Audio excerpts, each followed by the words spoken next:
विद्यार्थियों असां पाण MA प्रीवियस जो थर्ड पेपर सिंधी साहित्य जो इतिहास करे रहिया हुआसीं। उन मां अवाली दौर पाण करे चुकासीं। उसमें इश्क ऐं सूरियाईअ जा किस्सा जेके हुआ इम्पॉर्टेंट आहिनि ऐं इन में बि ॿियो जेको उन में आहे उन कोर्स या ॿिया जेके बि इम्पॉर्टेंट टॉपिक आहिनि उहे तव्हां घर में सरसरी निगाह सां किताब जेको तव्हां वटि अवेलेबल आहे सिंधी साहित्य जो इतिहास उन मां पढ़िजो।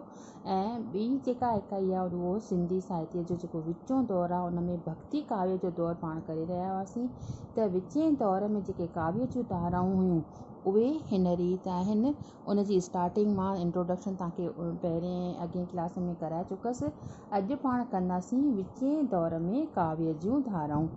त असां ॾिठो त विचें दौर में सिंध में केतिरा ई सूफ़ी संत ऐं दरवेश थी गुज़रिया आहिनि। इन्हीअ करे हिन ज़माने में जेको बि सिंधी शाइर सिरजियो आहे सिंधी शहर सिरजियो आहे मतिलबु उन ते लिखावट थी आहे। इन्हीअ में संतनि जी भक्ति भावना सां पूर्ण वाणी मुख्य जाइ वालारे थी।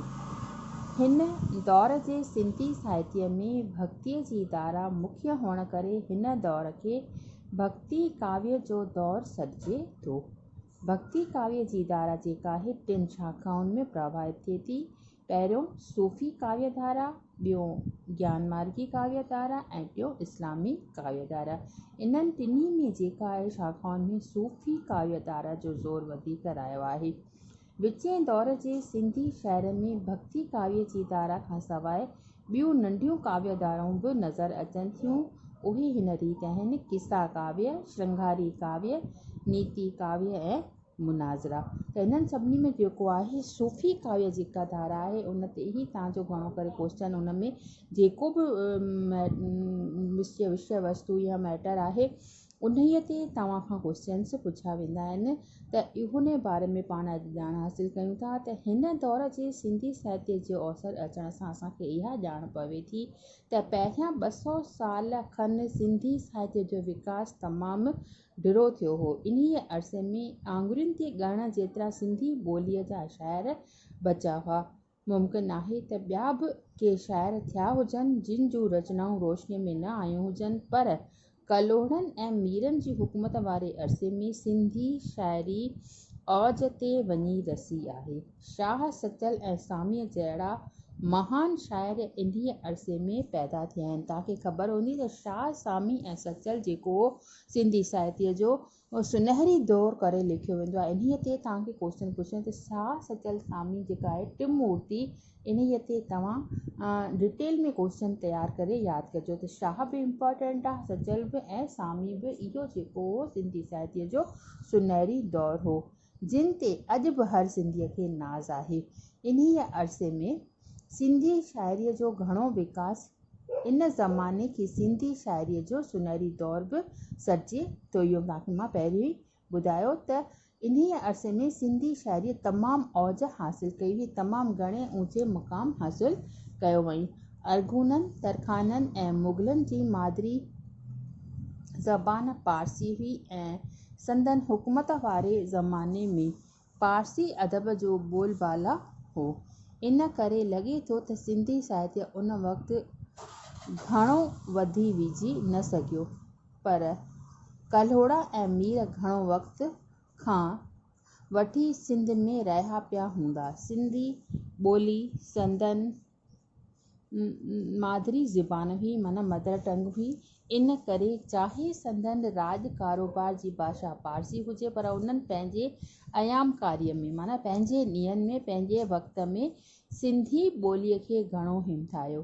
किन मीर हकीमनि त पाण बि उम्दा माना तमामु सुठे पैमाने वारा शहर रचिया। इन्हीअ करे कलोड़नि ऐं मीरनि जे राज वारे ज़माने में सिंधी शहर जो वाधारो थियणु बिल्कुलु ई स्वाभाविक हो। त अॼु पाण ॾिसूं था त भक्ति काव्य जी धारा उन में सूफ़ी काव्य धारा कहिड़ी औज पाती आहे उन जे बारे में मां तव्हांखे अॼु ॿुधायां थी त सिंधी साहित्य जे विचें दौर में सूफ़ी दरवेशन, हूअं बि तव्हांजो सूफ़ी मत इम्पॉर्टेंट आहे। फस्ट पेपर जेको शाह साहिबु आहे उहो सूफ़ी शाइर आहे, उहो हिन में मूंखे अचे थो त शाह साहिबु जेको आहे कहिड़ी तरह सां सूफ़ीअ मत ते पंहिंजा बैत लिखिया आहिनि, उन जे बारे में तव्हां शाह जे रसाले में बि चङी डिटेल में तव्हांखे CP दादलानी जेको आहे उहो ॿुधाए चुका आहिनि। ऐं अॼु पाण थोरे में हिन में सूफ़ी मत जे बारे में बयां कंदासीं, ॿुधाईंदीमांव त छा आहे सूफ़ी मत। ऐं इन पेपर में सूफ़ी काव्य धारा जा जेके बि कवि आया उन्हनि जे बारे में असां पाण ॾिसंदासीं त सिंधी साहित्य जे विचें दौर में सूफ़ी दरवेशनि जी शाइरी अहम दर्जो वालारे थी। हिन दौर जे सूफ़ी शाइरनि ऐं उन्हीअ जे कलाम जो जाइज़ो वठण खां अॻु इहो सम्झणु निहायत ज़रूरी आहे त सूफ़ी मत आहे छा, उन्हीअ जो भारत में ॿियनि दार्शनिक मतनि सां केतिरो क़दुरु आहे, केतिरो संबंध आहे। त सूफ़ी मत जेको आहे उहो सूफ़ी लफ़्ज़ जी व्युत्पत्तीअ बाबति विद्वान जेके आहिनि अलॻि अलॻि राय ॾियनि था। किन इन्हीअ लफ़्ज़ जी उत्पत्ति सोफ़िया माना ज्ञान मां ॿुधाई आहे त किन सफ़ा खे सूफ़ी लफ़्ज़ जो बुनियादु मञियो आहे। पर घणा विद्वान इन राय जा आहिनि त सूफ़ी लफ़्ज़ अरबी ॿोलीअ जे सूफ़ मां निकितो आहे। अरबिस्तान पासे संत पैगंबर सालिक खौरी उन जो ठहियलु चोगो पाए सादगीअ वारो ऐं एकांत जीवन गुज़ारींदे ख़ुदा जे ध्यान में लीन रहंदा हुआ, इन्हीअ करे खेनि सूफ़ी नाले सां सॾियो वियो। ईरान पासे बि रहस्यवादी सालकनि पश्मीना पूश याने उन पहिरींदड़ कोठियो वियो आहे। इन मां पिणु इन्हीअ उत्पत्तीअ जे सही हुअण जी पुठिभराई करे सघिजे थी। त अॻिते ॿुधाए थो त सूफ़ी लफ़्ज़ जो इस्तेमालु बुनियादी तरह इस्लाम मज़हब जे रहस्यवादियुनि लाइ कयो वेंदो आहे। रहस्यवादी उहो दरवेश ऐं पहुतल शख़्स आहे जंहिं परमात्मा संबंधी रहस्य जो ज्ञान हासिल कयो हुजे, माना परमात्मा जी ॼाण हासिल कई हुनई। अहिड़े दर्शवन खे आरिफ़ माना ज्ञानी बि चयो वियो आहे। सूफ़ी मत जो जीतोणीक मुख्य तरह सां लाॻापो इस्लाम सां आहे ऐं सूफ़ी पंहिंजनि सिद्धांतनि खे सम्झण लाइ क़ुरान जे आत्माउनि जा हवाला ॾींदा आहिनि। इन हूंदे बि सूफ़ी मत कट्टरपंथी इस्लाम खां घणनि ई ॻाल्हियुनि में अलहदो आहे। मिसाल तौरु इस्लाम मज़हब में ख़ुदा खे उदार, दयालु ऐं सर्व अतीत रूप में ॾिठो वियो आहे। हू इन काइनात जो ख़लकणहार हूंदे बि उन खां दूर आहे। इंसान ख़ुदा जो दास आहे ऐं उन जे हुकुम में हली संदसि महर हासिल करे सघे थो। इंसान परमात्मा सां मिली कॾहिं बि हिकु थी नथो सघे, पर सूफ़ी सिद्धांतनि मूजिबि सालिक पंहिंजे प्रेम ज़रिए परमात्मा सां मिली हिकु थी सघे थो। इहो अथव फ़र्क़ु। इस्लाम वारा चवनि था त हू दयालु आहे, कृपालु आहे, पर बंदे सां मिली हिकु कोन थो थिए। पर सूफ़ी दरवेश चवनि था जॾहिं सची दिलि सां असां उनखे ध्यायूं था त हू बंदे सां मिली करे ख़ालिक ऐं मालिक जेके आहिनि उहे हिकु बणिजी पवनि था। त सूफ़ी मत या तसव्वुफ़ जा सिद्धांत जेके आहिनि उहे थोरे में हिन रीति आहिनि त हक़ माना ख़ालिक ऐं ख़ुदा हिकु ई आहे।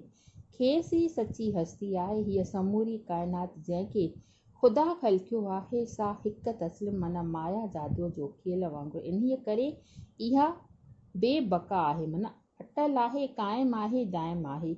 हिन काइनात में जेका कसरत जुदा जुदा रूप नज़र अचनि था उन्हीअ जी बुनियाद में वहदत आहे। माना असां शुरूअ खां ई पढ़ी चुका आहियूं। पहिरीं बि तव्हां थर्ड ईयर में अगरि तव्हां सचल सरमस्त कयो हुजे या ॿिया सूफ़ी शाइर पढ़िया हुजनि, उन्हनि सभिनी जो जेको मुख्य मतो आहे one in all and all in one. कसरत में वहदत, वहदत में कसरत। हक़ जेको आहे उहो हिकु में समायो पियो आहे ऐं हिकु जेको आहे उहो असां में सभिनी में घणाईअ में समायो पियो आहे। लहरुनि लख लबास पाणीअ पसण हिकिड़ो, वहदत तां कसरत, कसरत वहदत कुल। हू अलाह संदो सजणे, माना लहरूं जेके आहिनि उन्हनि जा लिबास अलॻि आहिनि। पाणीअ पसण हिकिड़ो, मतिलबु उन्हीअ जो जेको आहे रूप जेको आहे उहो हिकु ई आहे, पर उन जा जेके आहिनि अलॻि अलॻि जेके आहिनि लिबास जेके आहिनि, वेस जेके वॻा आहिनि उहे अलॻि अलॻि आहिनि।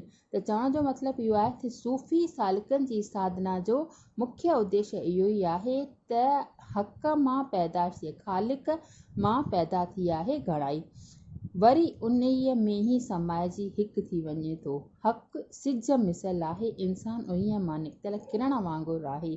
जीअं शाम जे वक़्तु किरण मोटी पंहिंजे असुलो स्थान ग्रहण कंदी आहे, असुल के स्थान सिज में गुम थी वञे थो, तीअं सालिक खे बि पंहिंजो पाण खे फना करे छॾिणो आहे। फना करण जो मतिलबु आहे परम सत्य परमात्मा जी हस्तीअ में पंहिंजी हस्तीअ खे मिलाए हिकु थी वञणु। इन बैदि ई सालिक बका जे दर्जे खे रसे थो, यानी परमात्मा सां दाइम विसाल उन सां मिली हिकु थिए थो। परमात्मा सां मेलाप जो वसीलो आहे इश्क। ख़ालिक खे सूफ़ी शाइरनि हिकु मन मोहिणो माशूक़ जे रूप में ॾिठो आहे। उन्हीअ खे पाइण लाइ हृदय में, उन्हनि जे दिलि में सचे प्रेम जी पैदा थियणु ऐं पीढ़ीअ जे विछोड़ में तड़फ ऐं बेक़रारीअ जो हुअणु निहायत लाज़मी आहे। इन खे सूफ़ियुनि इश्क हक़ीक़ी करे छॾियो आहे। त इहो थियो जेके आहिनि सूफ़ी मत जी जेका पहिरीं मंज़िल आहे, उहा मतिलबु आहिनि त 4 मंज़िलूं जेके आहिनि शरीयत, तरीयत, मैरफत ऐं हक़ीक़त, ऐं लास्ट में जॾहिं परमात्मा सां मिली हिकु थिए थो त उहा इश्क हक़ीक़ीअ जी मंज़िल में मिली करे उन सां समाइजी हिकु थी वञे थो। उन में जीअं सुहिणीअ में छा ॿुधायो, ससुअ में पेही जा पाण में कयम रूह रिहाण, नकी डूंगर ॾेह में नकी कंहिंजिन काण, पुन्नू थियसि पाण ससीअ तां सूरा मां। माना जेको पहिरीं जेको हो आशिक़ माशूक़ खे चाहे थो ऐं पोइ जेको आहे आशिक़ माशूक़ ॿई मिली करे हिकु थी वञनि था, उन्हनि में को बि ज़रो बि तफ़ावत कीन थो रहे। ऐं शाह साहिब अॻिते बि असांखे ॿुधायो आहे त अखर पढ़ अलफ़ जो वर्क सभु विसार, अंदरि खणी उजार पना पढ़ंदे केतिरा। मतिलबु मिननि ई सूफ़ी दरवेशनि जेके आम जनता खे मज़हबी किताबनि जे अखर में अटकण ऐं दुनियावी इल्म में मुंझण खां आगाह कंदे उन्हनि खे इहो ॿुधायो आहे, इहो संदेश ॾिनो आहे त अंदर जी पाकीज़गी ऐं हक़ीक़ी इल्मु हासिलु करण जी हिदायत ॾिनी आहे। त उन्हनि खे चयो, इहो ई ॿुधायो आहे जेको शाह साहिब चयो त हिकु अलफ़ अखर हुअण सां ई असांखे सभु परमात्मा मिली वञे थो ऐं ॿिया सभु वर्क असांखे अॻिते पढ़णा ई न आहिनि। अंदर खे पाकीज़ रखिणो आहे, पवित्र रखिणो आहे, रुॻो हिकु ख़ुदा सां मिली करे हिकु थी वञिणो आहे। अंदरि विहारे कांव ॿाहिरि ॿोला हीअं जीअं, अहिड़ो ठलो थांव वञी छो न बोरा करिया। नाम न पुकारणो आहे पर उन सां मिली करे हिकु थी वञिणो आहे। त इहो थियो अॼु सूफ़ी मत जंहिंजे बारे में असां अॼु ॼाण हासिलु कईसीं।